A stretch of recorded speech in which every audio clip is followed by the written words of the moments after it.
So next we have Don, who is going to speak on smart recovery. Or Donnie. You can unmute Donnie.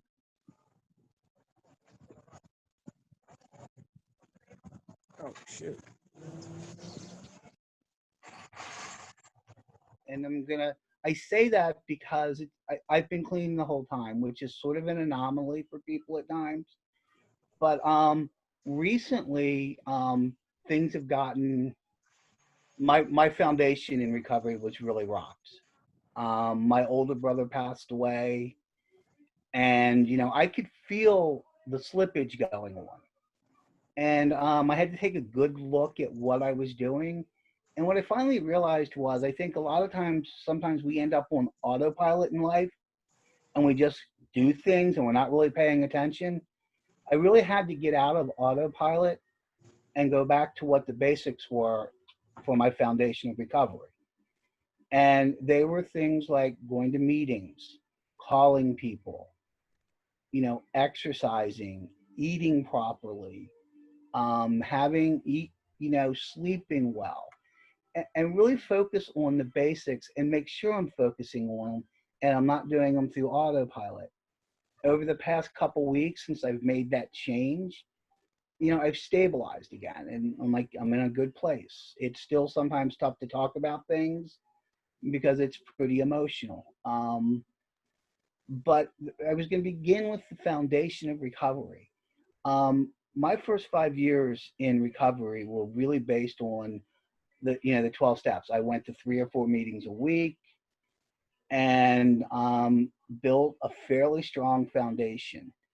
After about 5 years, I decided that it was really time to look elsewhere for different things. I don't have any ill feelings towards the 12 steps. They saved my life, and I will always say that. The first thing I found was about 1993, and it was rational recovery. And one of the things that was part of rational recovery, and I'll cover it more when I get into SMART, was the idea of rationally emote behavior therapy, or it's more commonly known as the ABCs. There's an activating event, there's the beliefs about the event, and there's the consequences.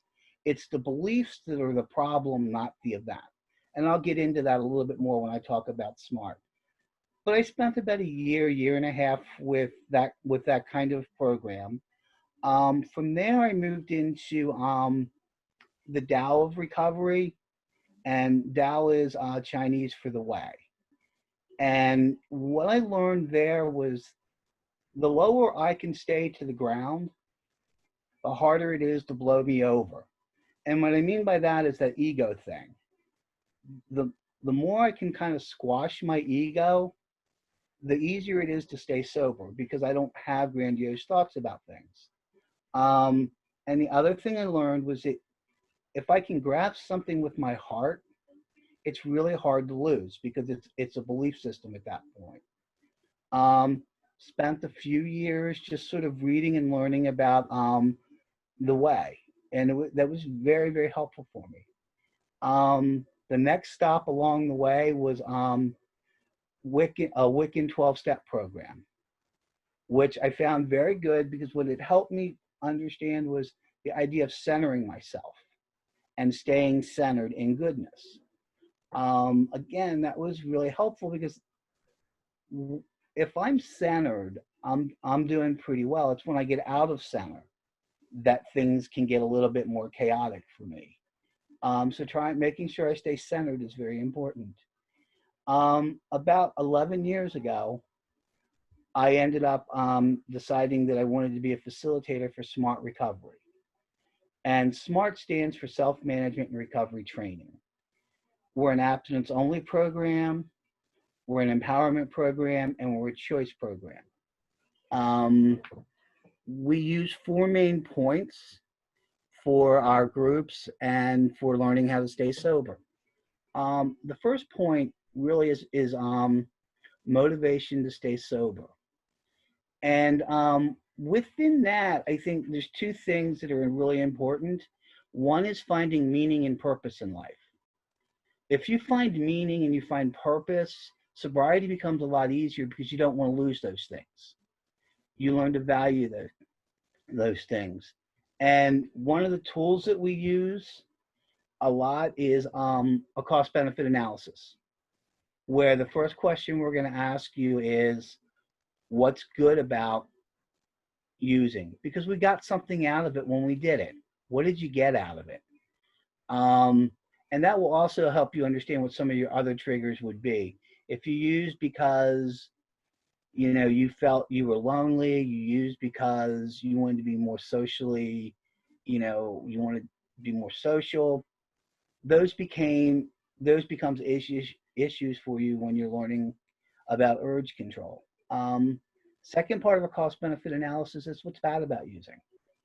And that list can go on and on and on. But I think at that point you can just weigh it out and go, you know what? This really sucks. It's time to change. Or you know what?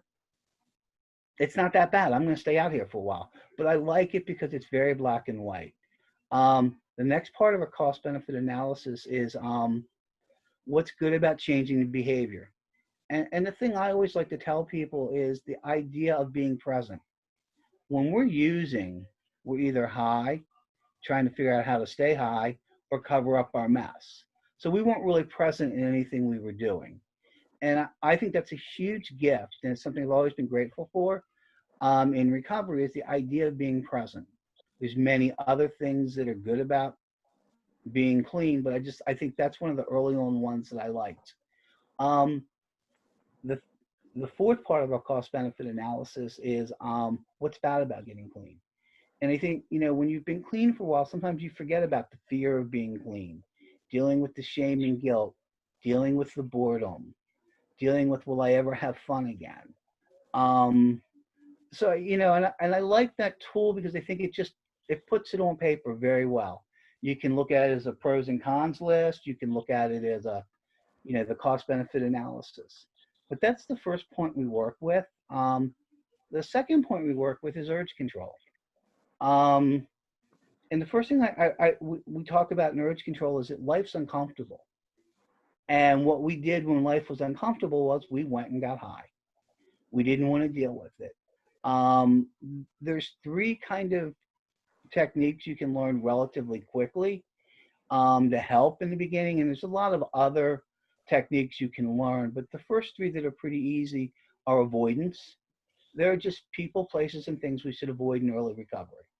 There may be a time and place to go to a live football game, but it may not be early in recovery. The second one is distraction. Get up and do something. Go for a walk. Call a friend. Go to a meeting. Change the TV channel. Get a deck of cards. But whatever it is, distract yourself. The chances are that urge will go away relatively quickly. And then the third one is, the idea of playing the tape forward. Is there anything normal about the way I used? Can I do it safely? And when I always look back, I go, there was nothing normal about getting up in the morning and drinking a beer and doing a bong hit. As much as I would have ever thought there was at the time, there's nothing normal about that. And I always kind of remind myself of that. There's nothing normal about what you were doing. The third point we work with is managing thoughts, feelings, and behaviors. And the opt word there is manage. Managing your thoughts, managing your feelings, managing your behavior. And what we did, as I had mentioned earlier, was I talked about Albert Ellis's rational remote behavior therapy and looking at the ABCs. The A is the activating event. The B is the beliefs about the event. And C is the consequences from those beliefs. The event in and of itself doesn't necessarily matter. It's the beliefs about that event. You get pulled over by the police. Your beliefs become, this always happens to me. I never get a break. This is so unfair. And what we try to do is look at those beliefs and ask ourselves, is it a rational belief? Does every time I go outside, do I get pulled over by the cops? You know, is it really unfair that I was speeding and got pulled over? So the idea is to look at those beliefs that we hold about the event and decide whether they're rational or irrational. The other way you can look at that is asking whether that's going to help you stay sober or not. Um, you know, so, you know, and then if you don't do that, you end up with the consequences from that. And the consequences can be as simple as you're just out of sync for a day, or they can be much worse and we go out and use. Um, that's probably the core of the program is learning that kind of stuff. We talk about awfulizing and catastrophizing things, which comes into the belief system. Um, the fourth point we work with is learning lifestyle balance. And within that, what we usually do, one of the bigger tools in there is a lifestyle pie, where you have 6 slices to the pie, and you write in words like recovery, family, friends, employment, leisure time, and you grade yourself 1 through 10. 1 meaning I need to work on this, 10 meaning I can let this go right now. So it kind of gives you an idea of what you can do in early recovery. One of the reasons I think I fell in love, there were a lot of different reasons I fell in love with recovery, with smart recovery. One is crosstalk. I love having a dialogue with people about recovery and getting different ideas and being asked questions and being able to ask questions during the group. I think that's just an incredible way to learn things. Um, it's made my recovery stronger because if people ask me a question, either I have to look it up and research it, or I have to give an answer, and it can provide for lively debate. And I'll give you an answer. I'll give you one of the questions I'll occasionally ask the group is, um, can you give me a working definition of what it means to be an alcoholic or a drug addict? We say that word constantly, but do you know what it means to you individually? And that can be a really kind of interesting, fun conversation. One of the other things I've liked about SMART is the way we open our group. We go around, we introduce ourselves, and we say how our week was. That can give us a topic on where we're going to go for the night. I was running a group last night, and one of the first guys on talked about having to put his pet down. And it led to a conversation about grief and how that relates to recovery and getting through sad events and how you can do that and the support we can give each other. Again, that's one of the things I love about SMART. The idea that SMART can change because science changes and what goes on with brain chemistry can change. That's absolutely kind of an interesting idea within SMART. Those are some of the things that I absolutely love about SMART, but I think the give and take has always been the one thing that I love the most. My journey in SMART started about 11 years ago when I trained to be a facilitator. There were maybe 5 or 6 meetings in the area, and we were new in town. So it posed some dilemmas on how to get people, how to keep people, how to recruit, because a lot of people are very familiar with the 12 steps and the variations of that. Now we run about 50 meetings in the area, all over. When people would ask us early on, they ask us, well, what do I do if I can't find a SMART meeting? And it's like, then you go to an AA meeting, you go to a 12-step meeting. This is about being sober. It's not about any one program. It's cobbling together the things that you take from each program and each meeting. And I think that's been one of the things that, that's kind of cool is because, I've been through and touched in many of the different groups. So, you know, people can come in and they can be a little bit bashing on AA, and it's like, stop. AA 12 steps are wonderful. They work for a lot of people. Doesn't work for everybody. But you're not going to sit here and bash it in this group. Because I don't want to hear it, because it's what got me sober in the beginning. Without AA, without the 12 steps, I would not be here today.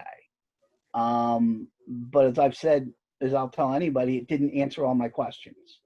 And mine has been a quest of knowledge on recovery and different techniques you can learn. Since I've gotten sober, I've seen many things come about.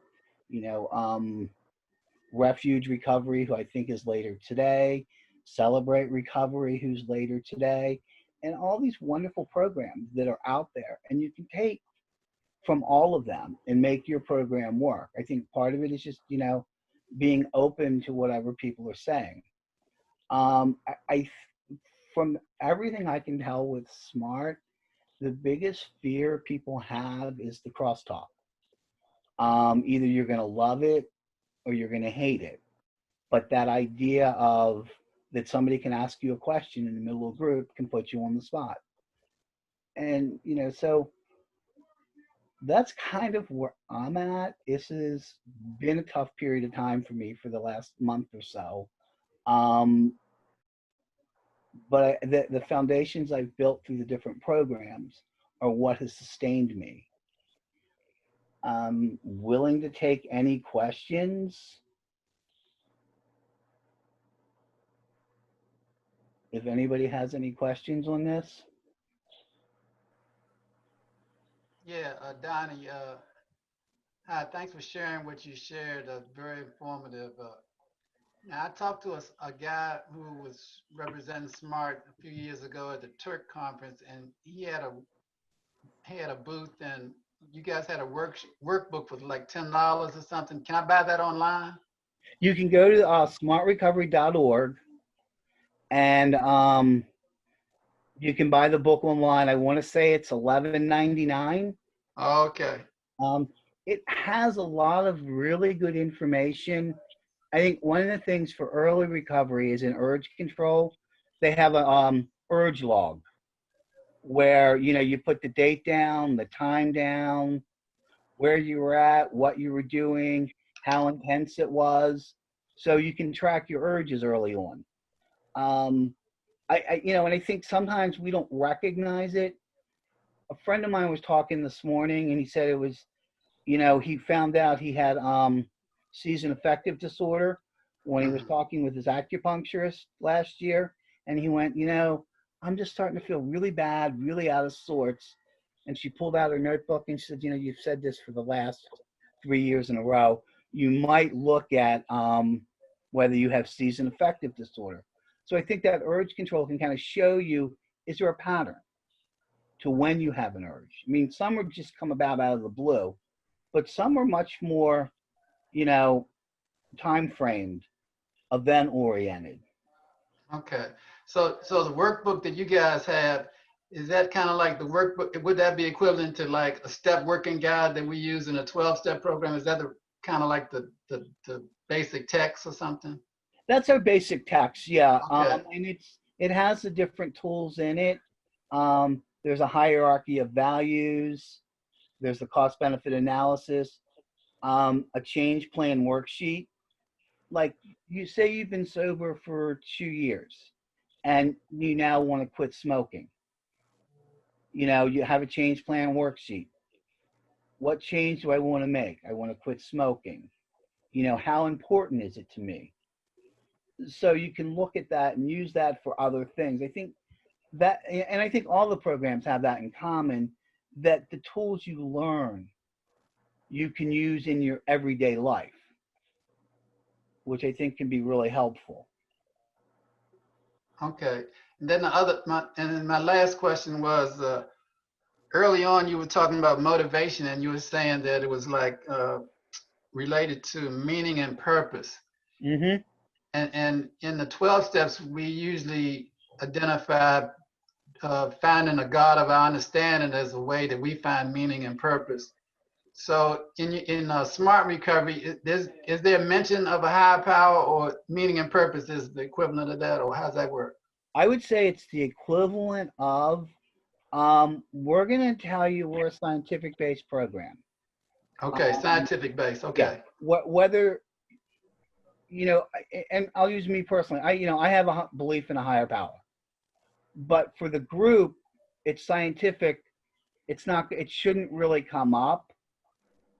Um, and I would leave it at that. We're not going to encourage somebody to believe. We're not going to discourage somebody to believe. Okay, I see. Some people are much harsher about that. I'm not, and that's because I have a belief in, and I sort of have my understanding of how God works in my life and where the scientific part of my life is. Right. Okay, thanks for sharing that information. Okay, Great job. thank you. Hey, Donnie, I got a quick question. I've Sure. been describing you all, every time I talk about smart recovery, I usually describe you all as rational base recovery. How do you feel about that description? That's fine because when I was talking earlier about, the rational thought, is it a rational thought or is it an irrational thought? So that wouldn't be, a bad way to describe us. Okay. Does logical work too? Logical? Logical works. Mhm. I think one of the things that I like about SMART is that, if you're already in, an IOP or something and you're struggling with, boredom, which I think that's a pretty common in early recovery. We would make the suggestion, go do a lifestyle pie and figure out what you can do with your time. If you're struggling with urge control, I'm going to tell you to go to the chapter on urge control and look at that. And I think that's kind of a good thing, that you can kind of, wherever you're at any given point, when you come to us, you can start there and work with that. The one thing I would tell you is we don't do sponsorship, which, I have mixed feelings on. I'm not supposed to talk bad about any program, but I have mixed feelings on not having sponsorships. What I'll do for the meetings I run, because I run 3 meetings, I co-facilitate one and I run 2 other meetings, is that, if people want to come online at a half an hour early and they have questions about different things within the meeting, or they have questions about some of the stuff we do, I'm more than willing to spend time doing that. I think that's a valuable piece for people. I know that we're, as an entity, they're talking about how to do mentoring, and things along that line. Okay. Well, thank you. I have a question. Are there virtual meetings? Do you have like a website and like where people can come to virtual smart recovery meetings? Yes, you can go to smartrecovery.org, and click on community meetings. And there's about 50 meetings in this area that are all virtual now. Most of them, like I do one tonight at 6:30. So yeah, they're virtual. And I want to say something. I think the virtual meetings are so cool for everybody, because I can go to a small meeting in Illinois. I can go to a small meeting in Texas. And it's the same thing with the 12 steps. You can go visit a meeting in, Miami and see how other meetings are done and get a flavor for how other things are. And I think I like that. And the other part about that is that, if you're moving to Ohio, say, you can join a meeting in Ohio now and start setting up your network and your system through Zoom. And I think that's something none of us ever thought about till Zoom came about, was that, you can actually help get yourself situated in another community very easily instead of going in cold. Yes. All right. Where are your local meetings here now? Like if are any meetings meeting in person? No, not right now. Mhm. I think like most of our meetings were either tied to Colmac Clinic, or one of them was where I work at night, and we're all sort of on. No, but there's not to get into a meeting because they were much smaller. You need to almost double the size of wherever you were meeting in order to have a meeting, and we haven't been able to figure that out yet. Some of the churches that we met at are still closed, so they're not allowing us in yet. But I wish they were. I think nothing is better than face-to-face meetings. I think they're much, I think they're great. There's nothing will replace them.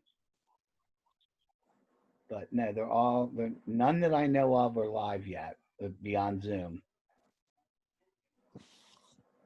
Okay.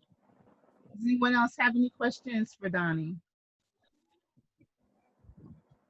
Oh, well, nobody else has a question. Donnie, what about young people? Do adolescents respond to smart recovery? Have you been in any adolescent programs? I Smart has its own adolescent handbook, which is really geared towards adolescent type of topics. It also has a program for jails, specific to what for people that are in jail.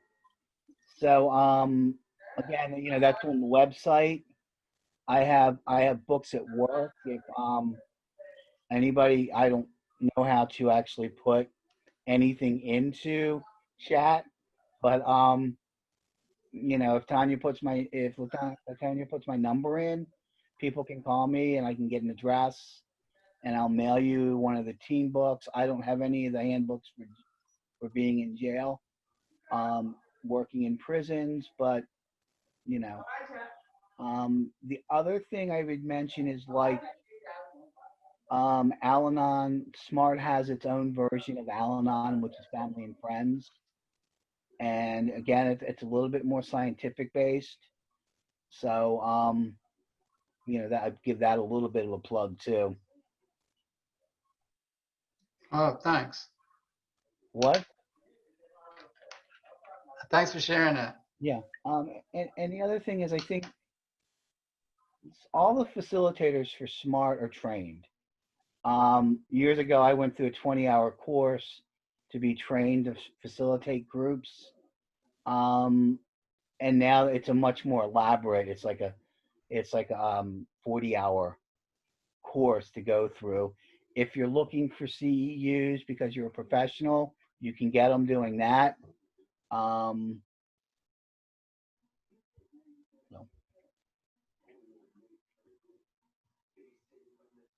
All right. Well, let's thank Donnie. If there's no more questions, let's thank Donnie for awesome presentation on smart recovery. I learned a lot from that. Yeah, I did too. Thank you, Donnie. That was very enlightening. Thank you. Appreciate you so I'm much. glad. Yeah, I want to get in touch with you because I think I might want to do the facilitators training on that. That sounds interesting.